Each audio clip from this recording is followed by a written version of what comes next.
অজ্ঞানতা দরিদ্রের প্রথম লক্ষণ। যে ব্যক্তি সময়ের ভরসায় বসে থাকে সে সর্বদাই দরিদ্র থাকে। কাজ না করলে কখনোই তার ভাগ্য বদলায় না। যে অলসতা করে কর্ম করতে চায় না আর নিজেকে দরিদ্র দরিদ্র বলে থাকে সে সর্বদাই দরিদ্রই হয়ে যায়। দরিদ্রতাকে দূর করতে জ্ঞান অর্জন করো। জ্ঞান অর্জন করার পরেই দরিদ্রতা দূর হবে। সময়কে দোষ দিও না, মজবুর হয়েও না, কর্মসাধনায় লাগো, দরিদ্রতা দূর করো। যে ব্যক্তি কর্ম করে না সর্বদাই ভাগ্যকে দোষারোপ করে, ভাগ্যের ভরসায় সর্বদাই একই জায়গায় বসে থাকে আর ভাবে যে কখন আমার ভাগ্য বদলাবে, ভাগ্য আমাকে কবে ধনী করবে আর দরিদ্রতা দূর করবে, সে ব্যক্তি সর্বদাই দরিদ্রই থেকে যায়।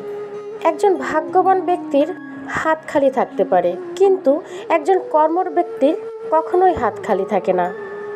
যে কোনো যুদ্ধে যদি বিজয় প্রাপ্ত করতে চাও তাহলে জ্ঞানই সর্বশ্রেষ্ঠ হাতিয়ার। পয়সার বাজারে মানুষের ভদ্রতা সভ্যতা লোপ পেয়েছে। ধন দৌলত সম্পদ এগুলো দিয়ে সম্পর্ক বিচার করা হয়। তাই যারা সম্পত্তির ওপর সম্পর্কের বিচার করে তারা সর্বদাই গরিব থাকে।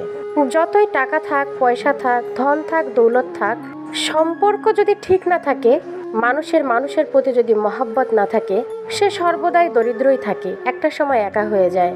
তাই জন্য দরিদ্রতা দূর করতে হলে আগে সঠিক জ্ঞানের প্রয়োজন। কেউ যদি সঠিক জ্ঞান অর্জন না করতে পারে সে দরিদ্রই রয়ে যায়।